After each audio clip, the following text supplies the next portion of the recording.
चलिए भाई, सोमवार की सुबह नए हफ्ते की शुरुआत और इंटरेस्टिंग हो रखे हैं भारतीय बाजार। Last week back to back second straight week था जब भारतीय बाजारों में वीक ऑन वीक उछाल के साथ कामकाज देखने को मिला। वो वीकली समीकरण आपकी स्क्रीन पे। लास्ट टू लास्ट वीक 1.5% का निफ्टी में उछाल था, तो पिछले हफ्ते भी 1% की मजबूती डिलीवर करी। और लास्ट टू लास्ट वीक के एंड से लेकर पिछले हफ्ते सोमवार तक बढ़िया मूड था, खासतौर पे फ्राइडे और मंडे वाला वो सेशन। दरअसल बढ़िया रब ऑफ मिला वो महाराष्ट्र इलेक्शन के चलते, उसके आउटकम के चलते। एक तो एंटिसिपेशन में और उसके आउटकम, इसीलिए दोनों हफ्तों के समीकरण सुधरे। क्योंकि पिछले हफ्ते का निफ्टी की चाल आपकी स्क्रीन पर, मंडे को बढ़िया मूव्स थे, उसके बाद लेकिन फॉलो थ्रू नहीं मिला भारतीय बाजारों को ना। वो पिछला वाला लेकर आई प्लेट, उसके बाद फॉलो थ्रू नहीं मिला। और फिर फाइनली थर्सडे को मंथली एक्सपायरी के दिन अच्छी खासी मुनाफा वसूली का दबाव देखने को मिला। वो तो ये फ्राइडे का ट्रेडिंग सेशन है, शुरुआत थोड़ी सी लड़खड़ाहट के साथ हुई, लेकिन इवेंचुअली दिन भर मोमेंटम तूल पकड़ा। फाइनली 1% का उछाल था और उसने हफ्ते के समीकरण वापस सुधार दिए। पर इस हफ्ते ग्लोब के संकेत अपनी जगह है, उसकी इंपॉर्टेंस अपनी जगह है, पर शायद इस हफ्ते घरेलू संकेत, डोमेस्टिक इकोनॉमी पे फोकस ज्यादा इंपॉर्टेंट। पहले तो हमारा Q2 यानी कि जुलाई से सितंबर के क्वार्टर का जो जीडीपी नंबर आया है फ्राइडे को, उस पर हमको रिएक्ट करना है। और उसी के साथ साथ इस हफ्ते 3 दिनों की मॉनेटरी पॉलिसी कमेटी की बैठक की शुरुआत होगी वेडनेसडे ऑनवर्ड्स, और फ्राइडे को सुबह 10 बजे उस एमपीसी मीट का आउटकम, यानी जिसे हम कहते हैं क्रेडिट पॉलिसी, वो सामने आएगी।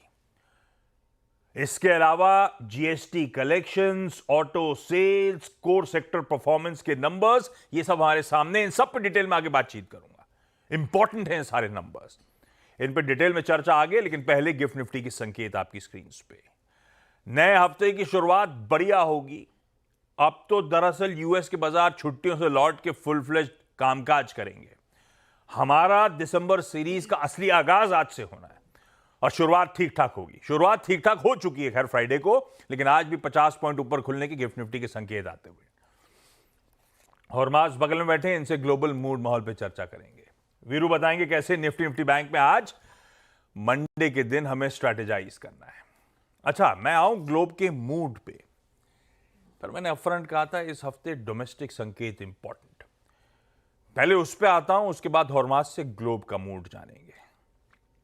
फ्राइडे को बाजार बंद होने के बाद शाम 4 बजे आए हमारे Q2 यानी कि जुलाई से सितंबर क्वार्टर के जीडीपी नंबर्स। दिक्कत वाले, वो कहते हैं ना, समय बदल दिया, शायद कंसल्ट नहीं करा था किसी से। 5:30 वाले 4 बजे आए और मामला बहुत गड़बड़ा गया है। 5.4% पे Q2 का जीडीपी 6.7% से गिरे 6.5%। मोटा मोटी स्ट्रीट का अनुमान था। 6.5% के अनुमान के सामने 5.4% का नंबर, जो कि पिछली 7 तिमाहियों में सबसे धीमा।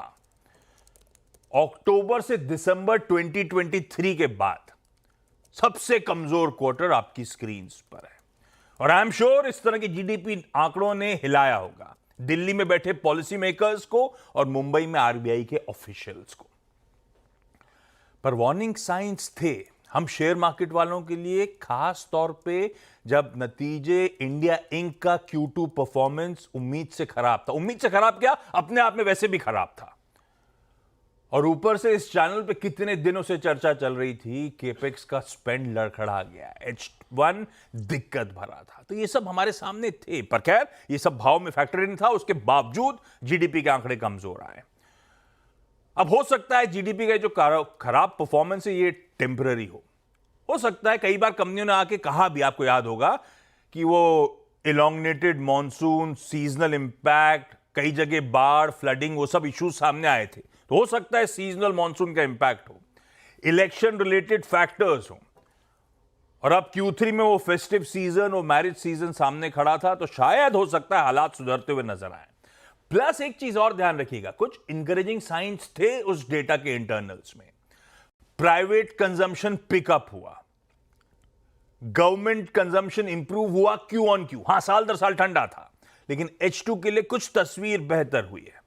पर जो भी हो, इस तरह का sharper then expected slow down है तो फुल ईयर के हमारे जीडीपी के आंकड़ों को कट करने की जरूरत पड़ेगी तमाम अर्थशास्त्रियों के द्वारा।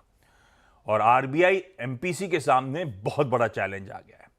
कंजम्पशन धीमा पड़ रहा है, इन्फ्लेशन परसिस्टेंट है, तगड़ा डायलेमा है।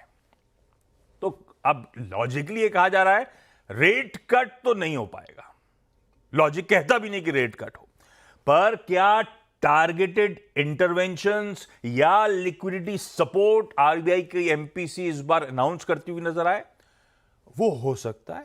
हमें क्रेडिट पॉलिसी का फ्राइडे का इंतजार करना पड़ेगा। यह है आपके सामने जीडीपी की तस्वीर। ज्यादातर लोग होप कर रहे हैं H2 बेहतर होगा, गड़बड़ा गया है मामला, इसमें कोई शक नहीं। दूसरी तरफ यह थोड़ा सा डेटेड हो गया, सितंबर तक की कहानी थी। अक्टूबर का कोर इंडस्ट्रीज का data month on month improvement दिखा रहा है, 2.4 से बढ़ के 3.1%। तो कुछ मामला सीक्वेंशली सुधरा है।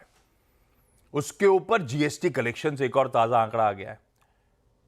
नवंबर में 8.5% का जंप 1.82 लाख करोड़, और दरअसल अक्टूबर भी 1.87 लाख करोड़ था। अब तक की हिस्टोरिक कलेक्शंस पे सेकंड हाईएस्ट कलेक्शन था।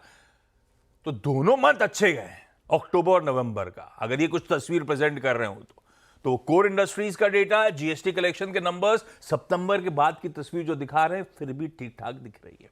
और एक और ताजा आंकड़ा हमारे सामने आ गया ऑटो सेल्स का, पर वो मिले जुले हैं, इसलिए अपफ्रंट डिस्कस नहीं करूंगा। जब स्टॉक्सी न्यूज की बारी आएगी तब ऑटो सेल्स भी डिस्कस कर लिए जाएंगे। यह है वो सबसे बड़ा हुआ जिस पर रिएक्ट करना है, जीडीपी के नंबर्स। ठीक है, पता नहीं बाजार कितना तवज्जो देगा, थोड़ा है दिक्कत वाला, लेकिन सितंबर के बाद तस्वीर सुधर रही, ये भी हमें पता है। अब आप हॉर्मास के पास चलूं उससे पहले ग्लोब दिखा देता हूं। एशिया मिला जुला कामकाज करता हुआ, सारा एशिया स्क्रीन पर दिए डायरेक्टर साहब। फ्राइडे को यूएस मार्केट्स हम डाइजेस्ट करके गए थे, 1/3 से आधे % का उछाल यूएस फ्यूचर्स में। एक्चुअल सेशन में आधे से 3/4% का जंप है, यानी कि एक्सपेक्टेशन से बेहतर, या जो पचा के गए थे उससे बेहतर यूएस का बाजार था। और आज सुबह के फ्यूचर्स फ्लैट है, हल्का हल्का लाल में नजर आएंगे। यह है यूएस का सेशन फ्राइडे का। हॉर्मास, गुड मॉर्निंग। कैसा मूड भाई? वो कुछ जियोपॉलिटिकल मामला, रशिया भी भड़क रहा है, इजराइल वाला मामला भी फिर से तूल पकड़ रहा है, काय का सीज फायर, तो मामला